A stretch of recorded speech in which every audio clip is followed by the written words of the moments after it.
গুণকীর্তন বখান করিয়া সেই মহান রব্বুল আলামিনের জন্য, যে মহান রব্বুল আলামিনের অশেষ মেহেরবানিতে আমরা দীর্ঘ এক সপ্তাহবার পৃথিবীর শ্রেষ্ঠতম জায়গা মসজিদে উপস্থিত হয়ে মহান রব্বুল আলামিনের কথা, কোরআন এবং হাদিসের কিছু কথা বলার এবং শোনার তৌফিক দান করেছেন। এজন্য আমরা সকলে জোরে একবার বলি আলহামদুলিল্লাহ। সকলে দরুদ সালাম আকায়ে নামদার তাজদার মদিনা নবী কুল শিরোমণি সাইয়্যিদুল মুরসালিন হযরত মুহাম্মদ সাল্লাল্লাহু আলাইহি ওয়াসাল্লামের উপর। আমি আপনাদের সামনে পবিত্র কোরআনের সূরা বাকারার আয়াত তেলাওয়াত করেছি।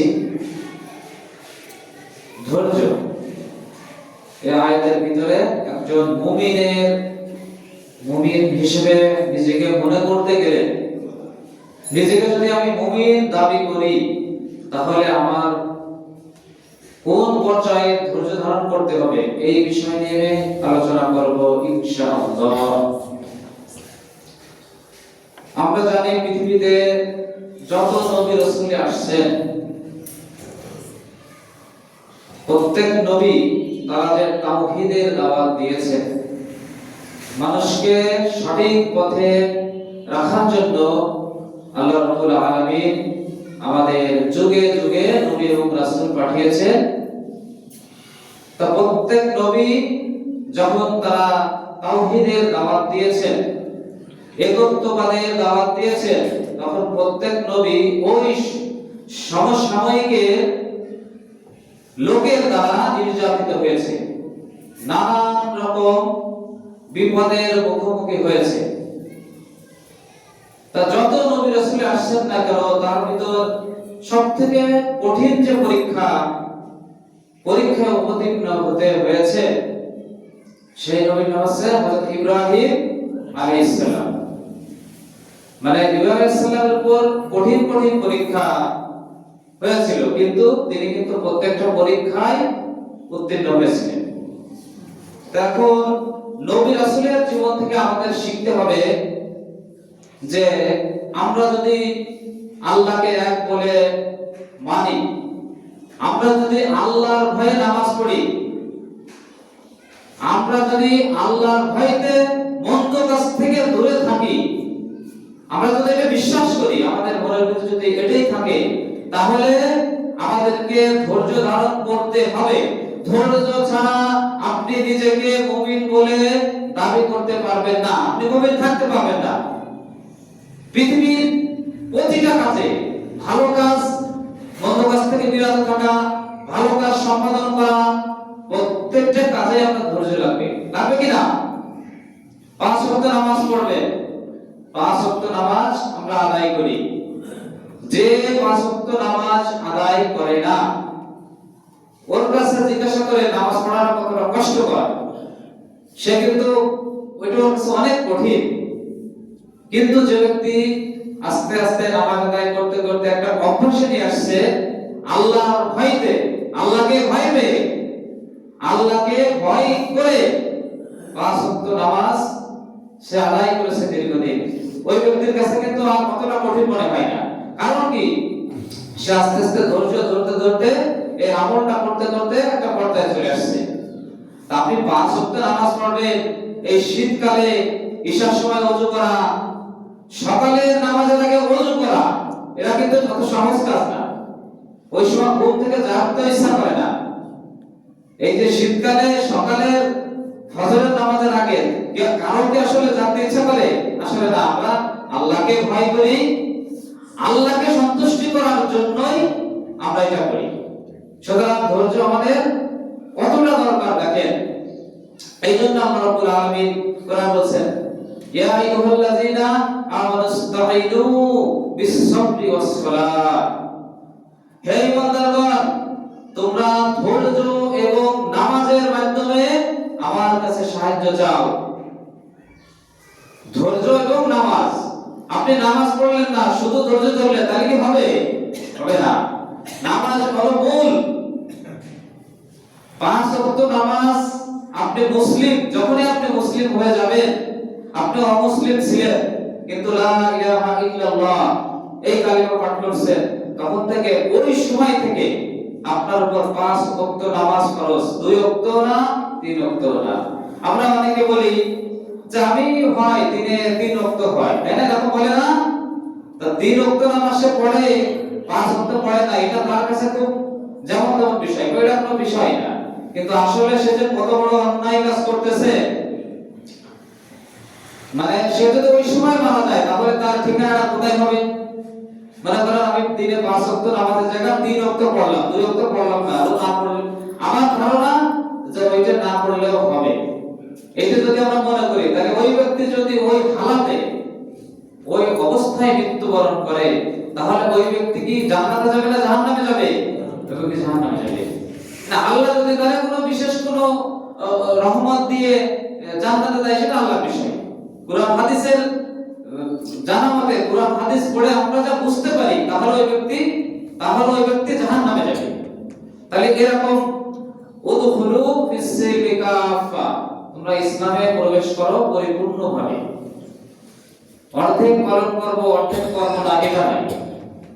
এমন কিছু বিষয় আছে যেখানে ইসলামের পূর্ণাঙ্গ বিষয় পালন করতে সমস্যা হয়, কি বিভিন্ন কারণে, সেটা হচ্ছে হতে পারে রাষ্ট্রীয় কারণে, সামাজিক কারণে। এমন কিছু জিনিস থাকে, সেগুলোর ক্ষেত্রে কিছুটা ছাড় আছে, যতটুকু সম্ভব ততটুকু, তাই বলে একেবারে না। তাই এটা আমাদের খেয়াল করতে হবে।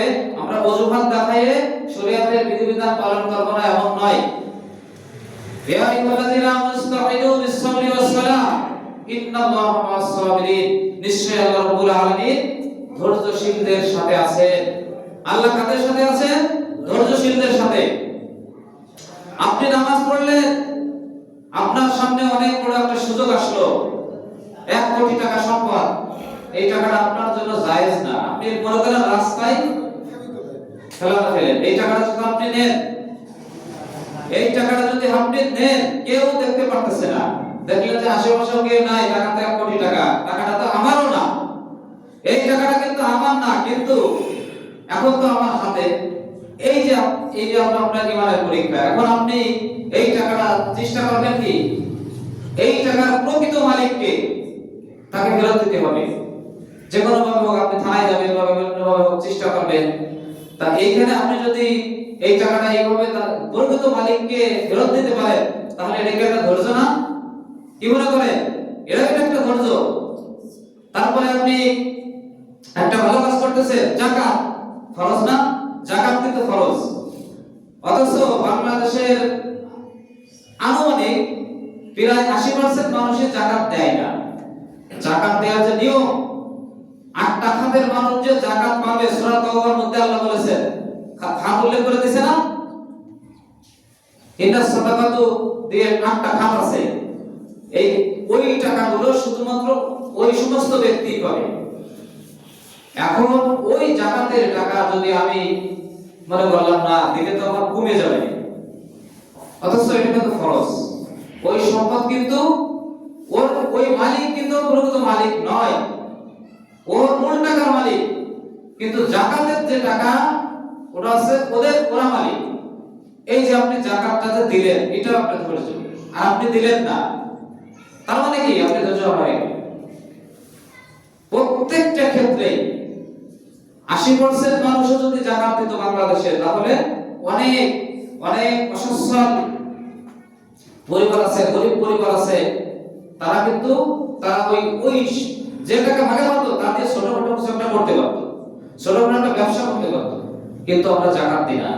যাকাত না দিয়ে আমরা যে কত বড় ভুল করতেছি। যাকাত না দিলে আপনার যে টাকার উপরে যাকাত হইল, সেই সব টাকা অপবিত্র হয়ে যায়। ওই টাকা দিলেন না মানে আপনার মূল টাকা, আপনার আমার মূল টাকাটাই অপবিত্র হয়ে গেল, তাহলে লাভ কি আমার? ওই টাকা আপনি ভোগ করলেন, আপনার গুনাহ হলো। অথচ টাকা কিন্তু আপনার অর্জন, আল্লাহর হুকুম হয়ে দিতে হবে, তাই দিতে হবে যাকাত। এই যে শরীয়তের একটা ধৈর্যের বিষয়, প্রত্যেকটা ক্ষেত্রে ধৈর্য।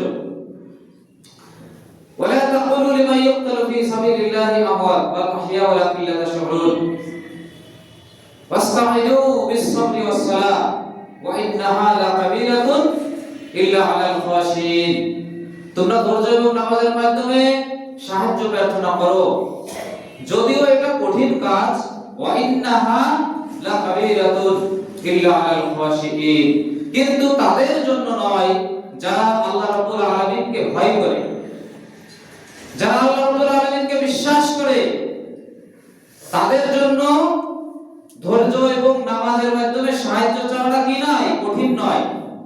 ইল্লা আলাল খাশিন, যারা নম্র, ভদ্র, তাকওয়াশীল, আল্লাহওয়ালা, পরহেজগার ব্যক্তি, তাদের জন্য এই কাজটা কি অত কঠিন না। কঠিন হলেও সেটা তাদের জন্য সহজ।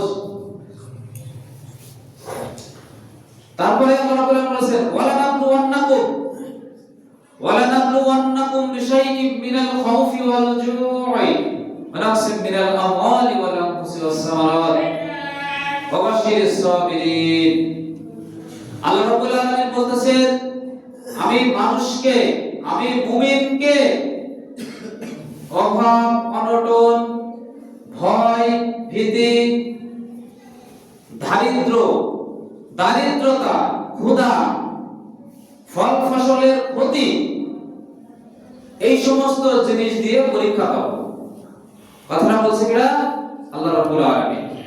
ওয়ালানাবলুওয়ান্নাকুম বিশাইইন মিনাল খাউফি ওয়াল জু'i ওয়া নাকসিম মিনাল আমওয়ালি ওয়াল আনফুসি ওয়াস সামারাত ওয়া বাশশিরিস সাবিরিন। ওয়ালানাবলুওয়ান্নাকুম বিশাইইন, আমি আমার মুমিন বান্দাদেরকে পরীক্ষা করব, মিনাল খাউফি, ভয় ভীতি দিয়ে, মিনাল খাউফি ওয়াল জু'i ওয়া নাকসিম মিনাল আমওয়াল, ক্ষুধা দিয়ে, ফল ফসলের ক্ষতি দিয়ে, নানান রকম বিপদ আপদ দিয়ে। আল্লাহ রাব্বুল আলামিন মুমিনদেরকে বলতেছেন। এখন আমরা যদি কেউ মনে করি যে আমি তো পাঁচ ওয়াক্ত নামাজ পড়ি, মানুষকে দান করি, মানুষের ক্ষতি করি না, আল্লাহ রাব্বুল আলামিনের হুকুম আমি পরিপূর্ণভাবে আদায় করি, আদায় করার চেষ্টাও করি, তাহলে আমার কেন, আমার এই বিপদ আসে কেন, আমার অ্যাক্সিডেন্ট হয় কেন, আমার জীবনে এত দুঃখ কেন, আমার এত বিপদ কেন? কি আমাদের মনে এরকম প্রশ্ন আসতে পারে না? তা নবী রাসূলুল্লাহ কি খারাপ ছিলেন?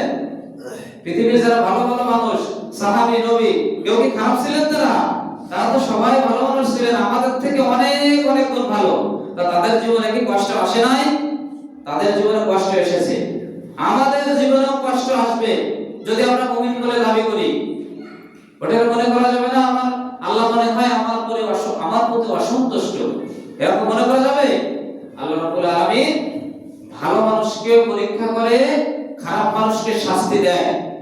একজন মানুষ তার জীবনের খারাপ কাজ আর খারাপ কাজ, ভালো কাজ বলতে কিছু নাই, নামাজ পড়ে না, রোজা রাখে না, মানুষকে খারাপ পরামর্শ দেয়, মানুষের ক্ষতি করে নানান ভাবে, তো ওই ব্যক্তিরও বিপদ আসে না? ওই ব্যক্তিরও অ্যাক্সিডেন্ট হয় না? ওই ব্যক্তিরও ফসলের ক্ষতি হয় না? হয়।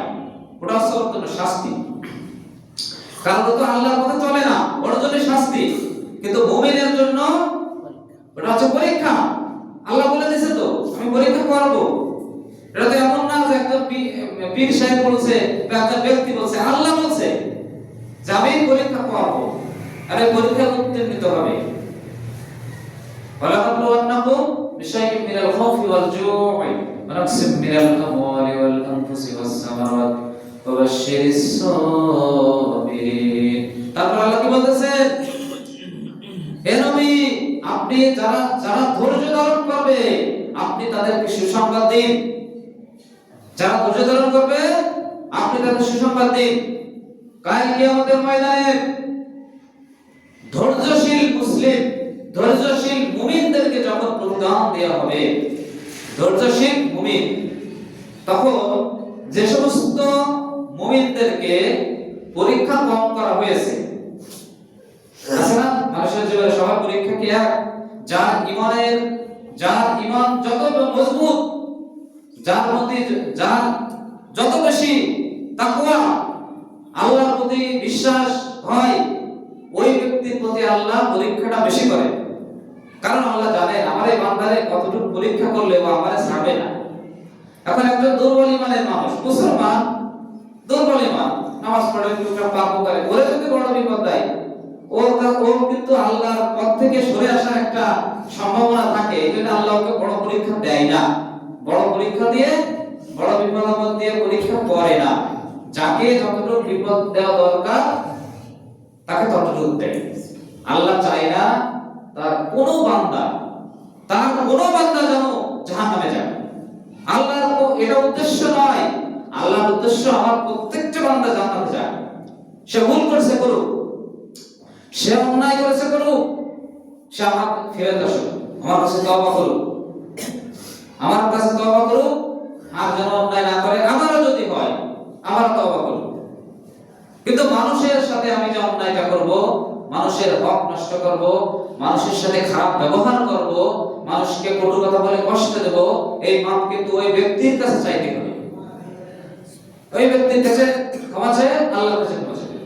আর আপনি নামাজ পড়েন নাই, আপনি মনে করেন আজ 20 বছর, আপনার বয়স 30 বছর, আপনার 25টা বছরই নামাজ না পড়ে চলে গেছে, 29 বছরই গেছে।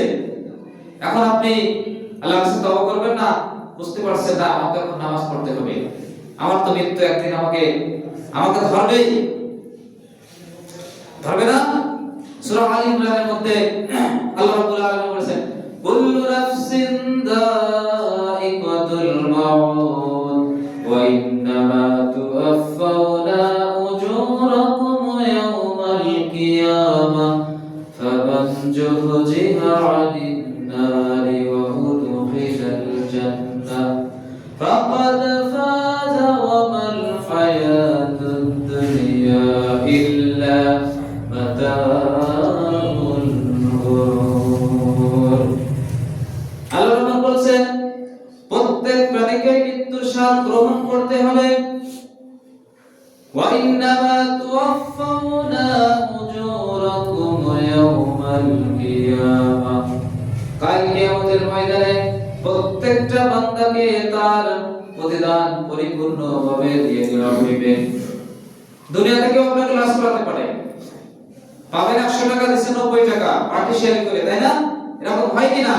আল্লাহ রাব্বুল আলামিন বলেছেন কাল কিয়ামতের ময়দানে আমি ওই বান্দাকে তার প্রতিদান, সে ভালো কাজ করলেও পরিপূর্ণ প্রতিদান দেব, অন্যায় কাজ করলেও তার পরিপূর্ণ প্রতিদান দেব।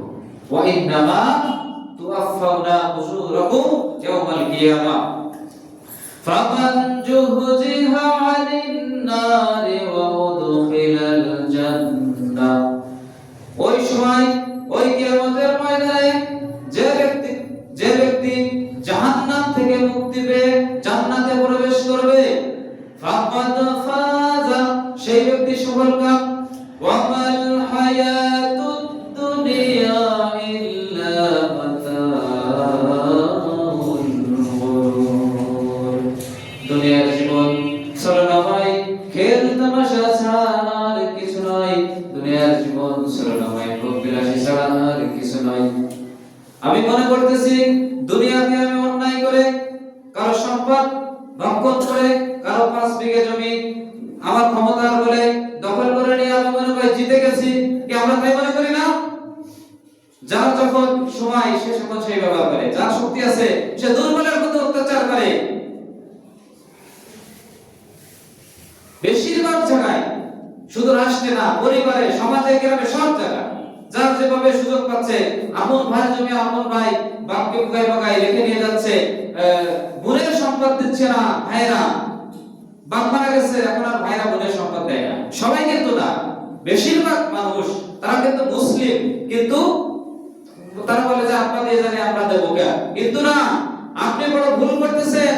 আপনি যদি এটা করেন, আমি যদি এটা করি, কাল কিয়ামতের ময়দানে আমার ভবিষ্যৎ কি হবে তো বুঝতে পারতেছেন, জাহান্নাম।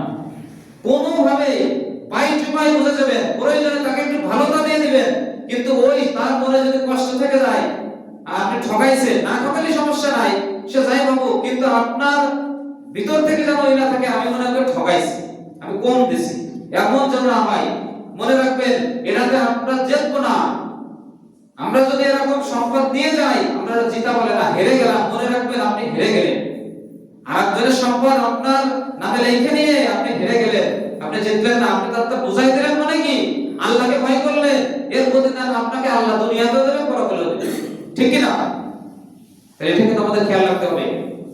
আমরা অনেকেই নামাজ পড়ি, রোজা রাখি, হক পালন করি না, মানুষের প্রতি মানুষের যে হক পালন করি না। এটা কিন্তু বড় একটা ধৈর্য কিনা? আপনার একটা প্রতিবেশী মানুষ, সে আপনার সাথে এমন একটা কথা বললো যে অন্যায়টা আপনি করেন নাই, আপনি এমন কোন ব্যবহার তার সাথে করেন নাই যে আপনাকে এই কথা বলতে পারে, তারপরে আপনাকে বলছে, অন্যায় করছে না। আপনি এখানে যদি এখন মনে করেন দৈরের মাই শুরু করতেন, তুই আমার এই কথা বললি কেন, তাহলে কি উনি কি শৃঙ্খলা থাকবে? নষ্ট হয়ে যাবে। তাকে বোঝাতে হবে সে ভুল করছে। এখানে আপনার ধৈর্য ধারণ করতে হবে। এই ধৈর্য ধারণ করা আল্লাহ রাব্বুল আলামিনের কাছে অনেক মূল্যবান। আপনার ক্ষমতা আছে, আপনার শক্তি আছে, সবই আছে। ও যে আমার এই কথাটা বললো, আমার মায়েরে হাত পা ভেঙে দিলে আমার কেউ কিছু বলার নাই, কেউ বলতে পারবে না, কারণ সে সব দিকতেই তার থেকে বড়। কিন্তু সে তাকে কি করলো? ক্ষমা করে দিল, তাকে বোঝালো ভাই এরকম করলে কোনো অন্যায় করেছো। এইটা আল্লাহর কাছে অনেক প্রিয়। আল্লাহ রাব্বুল আলামিন এই ব্যক্তিকে কাল কিয়ামতের ময়দানে কি করবে জানেন? এই ব্যক্তিকে আল্লাহ রাব্বুল আলামিন কাল কিয়ামতের ময়দানে জান্নাতের হুর দেবে। বলবে তুমি দেখো তো এই হুরদের মধ্যে কোন হুরটা তোমার পছন্দ হয়, তুমি বেছে নিয়ে যাও। সুবহানাল্লাহ। মানে আপনার প্রতিশোধ দেওয়ার ক্ষমতা আছে, আপনার রাগ দেখানোর ক্ষমতা আছে, আপনার সামর্থ্য আছে, আপনার সক্ষমতা আছে, কিন্তু আপনি ওই রাগটা দেখালেন না, আপনি নিয়ন্ত্রণ করলেন, যা তো যা করছে অন্যায় করছে, আমি ওইভাবে না দেখে পিটাই জিনিসটা। এই ব্যক্তিকে আল্লাহ জান্নাতে ওই কিয়ামতের ময়দানে হুর বেছে নিতে দেবে। যাও তুমি একটা হুর বেছে নাও। এইজন্য আমাদের ধৈর্য ধরা, নামাজ মুসলিম বলে দাবি করার পরে, শরীয়তের ফরজটা আদায় করার পরে, মানুষের হক আদায় করার পরে, এগুলো তো করতেই হবে। আর এই প্রত্যেকটার সাথে ধৈর্য জড়িত কিনা? আপনার একজন ভাই, আপনার প্রতিবেশী এক ভাই আপনাকে শুধু এসে একটা থাপ্পড় বললো না, কি করলো? যে তুই এটা করিস নাই, আমি অন্যায়টা করি নাই। আসলে এটা সহ্য করা যায়? আসলে কিন্তু এত সহজ না, কঠিন কাজ। ধৈর্য আমরা কেন ধরবো? নবী রাসূলুল্লাহ বলেছেন, আল্লাহ আমাদের ধৈর্য ধারণ করতে বলেছেন। যারা মুহাম্মদ সাল্লাল্লাহু আলাইহি সাল্লামকে তায়েফের ময়দানে কি করেছিল কাফেরেরা, আপনারা জানেন না? তায়েফের ময়দানে তাকে তার শরীরকে ছিন্ন বিচ্ছিন্ন করে দিয়েছিল, দাঁত ভেঙে গেছিল। তখন সে কি বলছিল? জিবরিল আসছিলেন যে হে নবী আপনি বলুন, আমি এই তায়েফবাসীকে একেবারে করে দিই, তছনছ করে দিই। তখন মুহাম্মদ সাল্লাল্লাহু আলাইহি ওয়াসাল্লাম কি বলছিলেন? যে এরা তো আমাকে চিনতে পারে নাই, আমি যে নবী, আমি যে আল্লাহর প্রেরিত নবী, এটা তো ওরা বুঝতে পারে নাই। সুতরাং ওদেরকে মারার দরকার নেই। ওরা যদি বুঝতো যে আমি নবী, আমি কার হুকুমে এখানে আসছি, আমাকে কে পাঠিয়েছেন এই দুনিয়ায়, তাহলে ওরা আমাকে এটা বলতো না।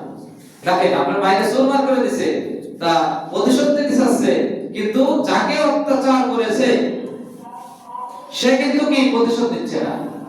এইভাবে আমাদের ধৈর্য ধারণ করতে হবে বিভিন্ন নবী রাসূলদের বিষয়ে।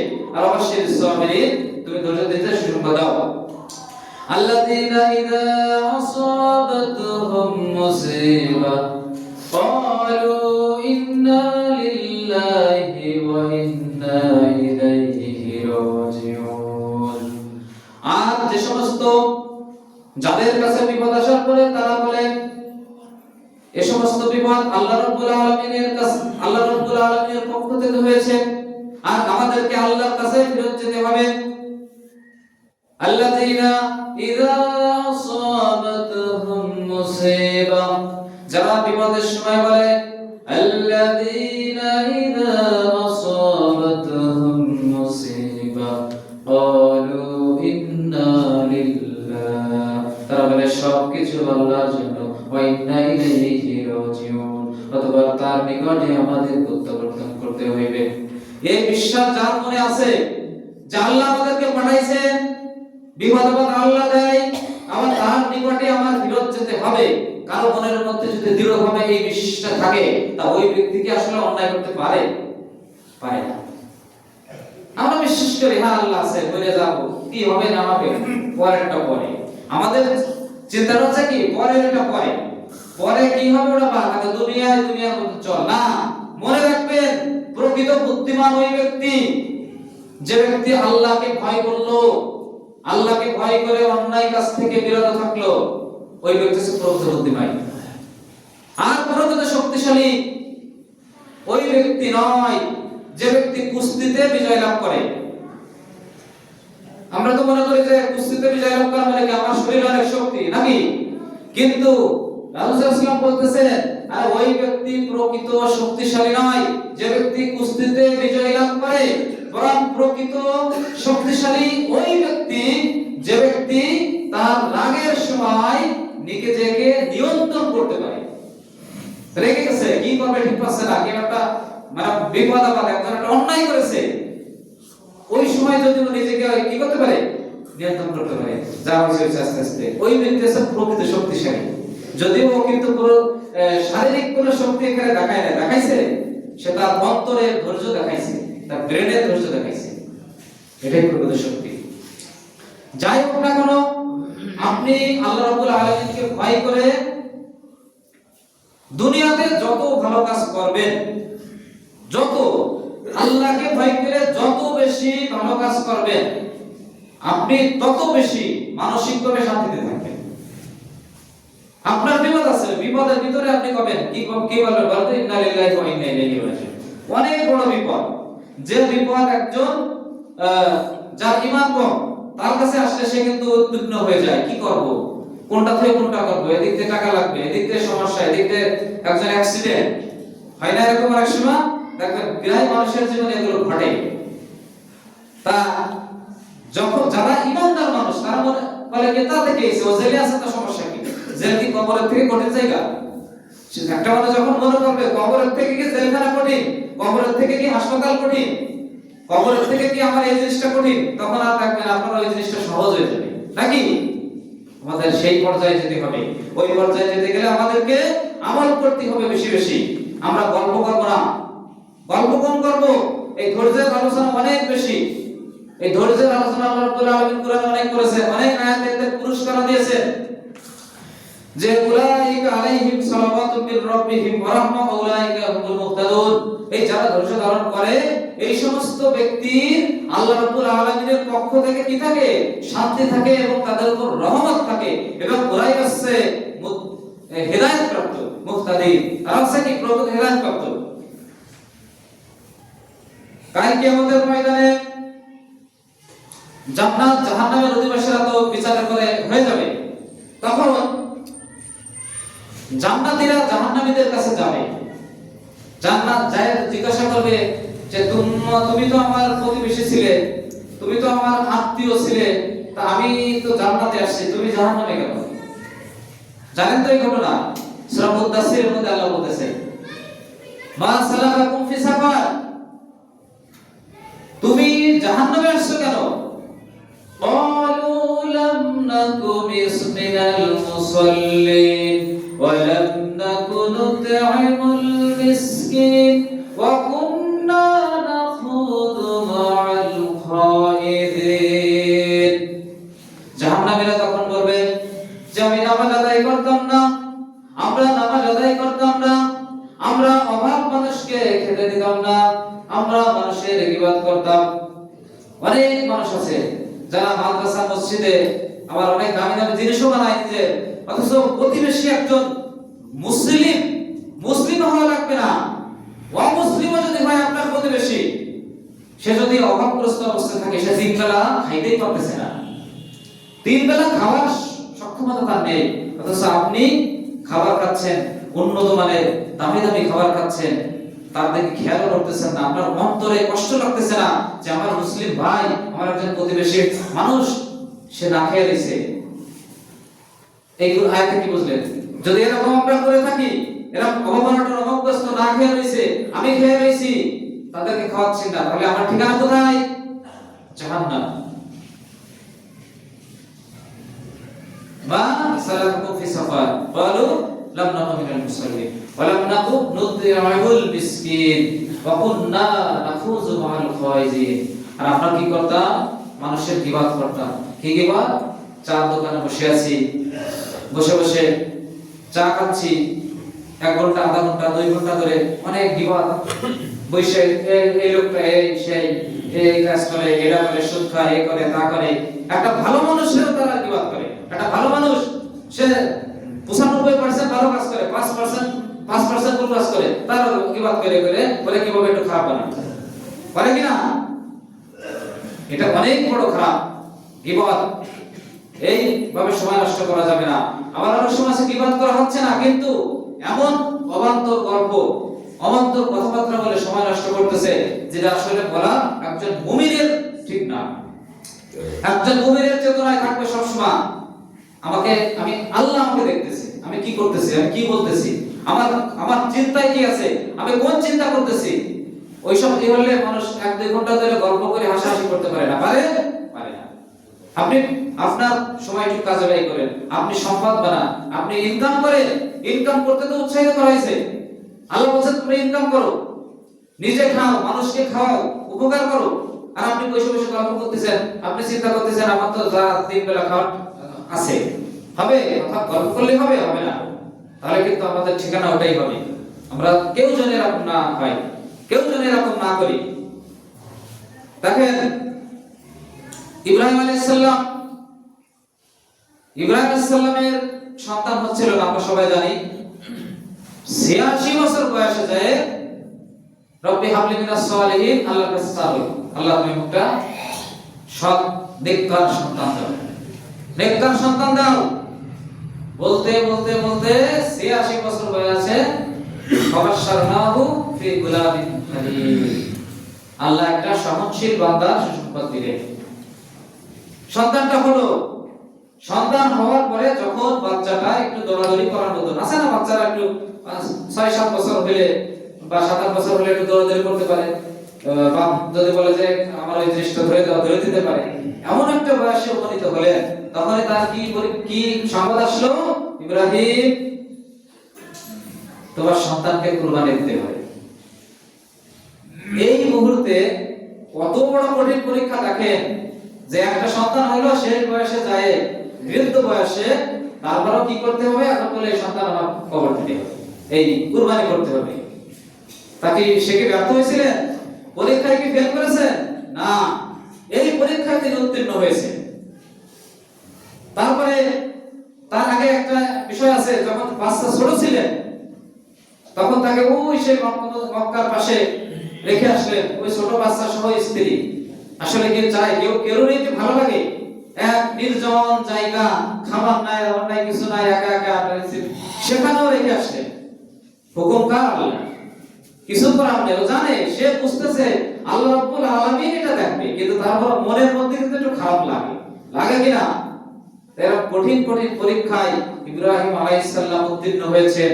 আর আমাদের সামনে সামান্য বিপদ আসলেই আমরা কি হয়ে যায়? আল্লাহ এই রাসূল সাল্লাল্লাহু আলাইহি ওয়াসাল্লাম বলছেন,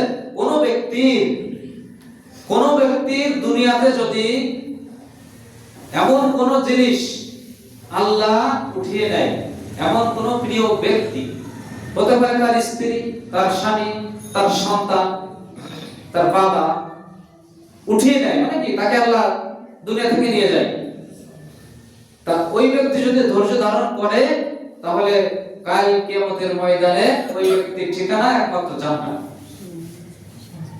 সন্তান মরে যায়, একটা ভাই মারা যায়, দুটো ভাই মারা যায়, ভাই না, এক মাস পরে মারা গেলে, এক সপ্তাহ পরে, এরকম ভাই কিনা অনেকের কিন্তু ভাই হয়ে যায়, তখন কিন্তু তার অনেক খারাপ লাগে যে একটা সন্তান নাই, আল্লাহ একটা সন্তান দিল, তা আবার নিয়ে গেল।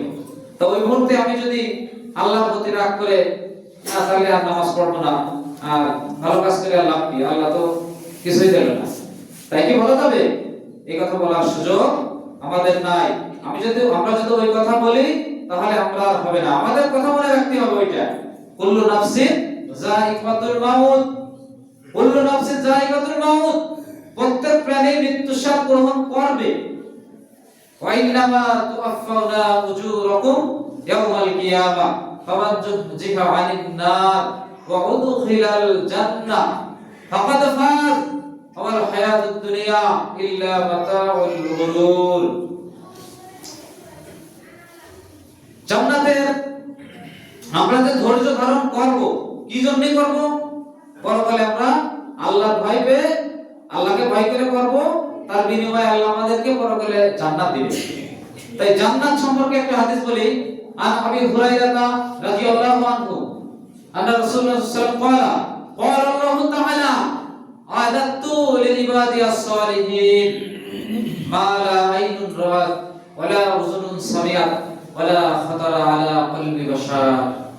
আবু হুরায়রা রাদিয়াল্লাহু আনহু হতে বর্ণিত, তিনি বলেন রাসূলুল্লাহ সাল্লাল্লাহু আলাইহি ওয়াসাল্লাম বলেছেন, আল্লাহ তাআলা বলেন, ক্বালা আল্লাহু তাআলা, আল্লাহ তাআলা বলেন, যে হাদিসের মধ্যে আল্লাহ রাব্বুল আলামিন নিজেই বলেছেন, এই সমস্ত হাদিসকে বলা হয় হাদিসে কুদসি।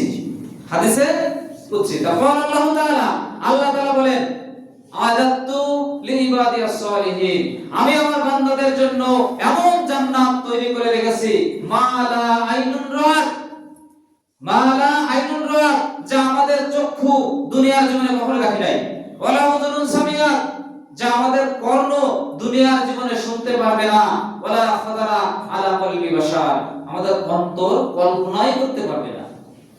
আচ্ছা, কল্পনা করা কি খুব কঠিন? আপনি যদি এখন মনে করেন কল্পনা করে আমি আমেরিকার প্রেসিডেন্ট, কল্পনা করতে পারছেন? সম্ভব কিনা? কেন কল্পনা করতে পারতেছেন না? আমি আমেরিকার প্রেসিডেন্ট, নিজেরা কল্পনা করতে পারতেছেন। কিন্তু জান্নাতের নিয়ামত এত দামি, এত উন্নত মানের, আপনি ওই জান্নাতে প্রবেশ করার আগ পর্যন্ত বুঝতে পারবেন না জান্নাত কি জিনিস। এজন্য আল্লাহ বলেন, তুমি কল্পনা, তোমার অন্তর দিয়ে কল্পনা করতে পারবে না। কল্পনা তো আমি দুনিয়ার, আমি যদি সারা দুনিয়ার মালিক, আমি কল্পনা করতে পারতেছি না। কিন্তু জান্নাতের সুখ তুমি কল্পনা আসবে না। আল্লাহ সেই শক্তি অন্তরকে দিলেন যে তুমি দুনিয়া থেকে জান্নাতের সুখ চিন্তা করবা, সেই সুযোগ আল্লাহ রাখে নেই। তাই চিন্তা করেন, আমরা যাই করব, ভালো কাজ করব, খারাপ কাজ থেকে বিরত থাকবো, পিতামাতার সাথে ভালো ব্যবহার করব, ভাই বোনের সাথে ভালো ব্যবহার করব, প্রতিবেশীর সাথে ভালো ব্যবহার করব, তাহলে আমরা কি করতে পারবো? একসময় ওই জান্নাতের অধিকারী হতে পারবো। যে জান্নাতের মূল্যবান প্রত্যেকটা জিনিস দামি, সোনা দিয়ে তৈরি। জান্নাতের একটা, জান্নাতে যে সমস্ত হুর থাকবে তাদের যে একটা উড়না, এই উড়নার যে দাম সারা পৃথিবী বিক্রি করলেও তা হবে না, পৃথিবী এবং পৃথিবীর ভিতরে যা তা হবে না। তাহলে সেই সমস্ত এত বড় বড় নিয়ামত, দামি দামি নিয়ামত আমরা ভোগ করতে চাই, কিন্তু কি ভালো কাজ করতে রাজি না, ভালো ব্যবহার করতে রাজি না। আমরা অনেকেই আছি, একজন আরেকজনের সাথে একজন একটা কথা বললে, অনেক বয়স্ক হয়ে গেছে, তারাও রাগ দেখায়, তাদের ধৈর্যের অভাব।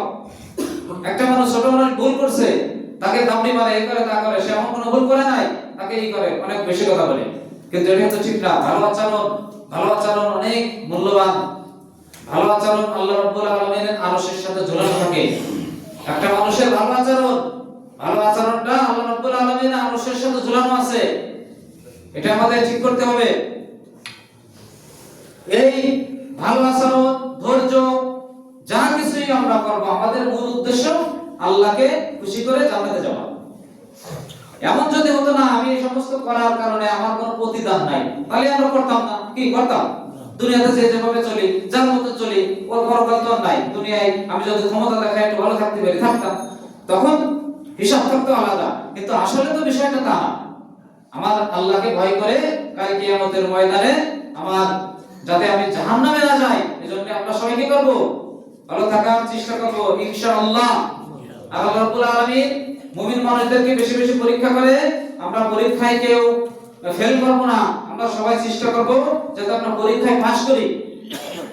দুনিয়ায় যেমন আপনি ভালো রেজাল্ট করার জন্য রাত 12টা একটা পর্যন্ত পড়তেছি, পড়ি না, ভালো চাকরি পাওয়ার জন্য ইন্টারভিউ দিচ্ছি, কত কষ্ট করতেছি, তাই এখন দুনিয়াতেও আপনি যত বেশি ভালো কাজ করবেন, নিজেকে ধৈর্যশীল বলে পরিচয় দেবেন, নিজের ধৈর্য দেখাতে পারবেন, কাল কিয়ামতের ময়দানে আপনার রেজাল্ট এরকম ভালো হবে। ভালো হবে না? দেখেন মুসা আলাইহিস সালাম সম্পর্কে আমরা কিছু জানি না। মুসা আলাইহিস সালাম ফিরাউনের ওখানে বড় হলেন, পরে ফিরাউনের একটা লোক আরেকটা লোককে একটু অত্যাচার করতেছিল, মারামারি করতেছিল, তর্কতর্কি। তখন মুসা আলাইহিস সালাম কি করলেন? যায় যে একটু মারামারি করছে, তারা দিয়েছে চড়, সে ফিরাউন দিল, এক চড়ে গেছে মারা। এবার দাবর দিছে ফিরাউন জোরে ধোয়া ধরে মেরে ফেলবো, ও চলে গেছে মাদায়ান শহরে। মাদায়ান শহরে চলে গেলেন, সেখানে কিন্তু তার পরিচিত নাই, কেউ নাই। একটা গাছের নিচে বসে আছে, একটা গাছের নিচে বসে চিন্তা করতেছে কোন জায়গায় আসলাম, চিনি না, জানি না, শুনি না। ওরা যাই একটা গাছের নিচে বসে আছে। তখন বসে থাকলে রব্বি ইন্নী লিমা আনসালতা ইলাইয়া মিন খায়রি ফাকির, এই দোয়াটা করতেছে। আল্লাহর পক্ষ থেকে এই দোয়াটা সে শিখছে। রব্বি ইন্নী লিমা আনসালতা ইলাইয়া মিন খায়রি ফাকির, হে আল্লাহ তুমি আমার উপর রহমত করবে, আমি সেই রহমতের ভিখারি। এই দোয়া করতেছে, করতে করতে শুআয়ব আলাইহিস সালামের দুই মেয়ে ওই যে কয় পানি আনতে আসলো, এইভাবে যেভাবে হোক শুআয়ব আলাইহিস সালামের মেয়েরা তাকে বাসায় রেখে নিয়ে গেল। তারপরে এবার ওইখানে তার থাকা খাওয়ার ব্যবস্থা হইল। তারপরে শুআয়ব আলাইহিস সালাম তাকে প্রস্তাব দিলেন যে তুমি যদি চাও যে আমার দুই মেয়ে, কোন যে মেয়েকে তোমার ভালো লাগে তুমি সেই মেয়েকে বিয়ে করবা, তবে শর্ত আছে তুমি আমার বাসায় 8 থেকে 10 বছর রাখাল হিসেবে থাকতে হবে, মানে বকরি ছিল এগুলো পালন করতে হবে, শর্ত সে পালন করতে হবে। পালন করার পরে আসলো। তারপরে নবুয়ত পেয়ে গেলেন, পাওয়ার পরে সে ফিরাউনের কাছে দাওয়াত দিতে আসলেন। সর্বশেষ মুসার জাদু, ফিরাউনের জাদু। মুসার তো জাদু করতে গেলে লাঠি দিয়ে নিক্ষেপ করে যা হবে তাই হয়ে যায়, আর ফিরাউনের জাদু আর টেকে না। তখন ফিরাউন আমার বলল, মুসা তোরা তো কোনোভাবে কিছু করা যাচ্ছে না, এবার তোরে ধরবো। এবার করছে কি, লোহিত সাগরের এক পাশে তারা আছে, লোহিত সাগর, তারপরে যাই আছে আপনার যে সেই সিনাই মরুভূমি, আপনার নাম শুনছেন না, সিনাই মরুভূমি। লোহিত সাগর পার হওয়ার পর আছে সেই সিনাই মরুভূমি।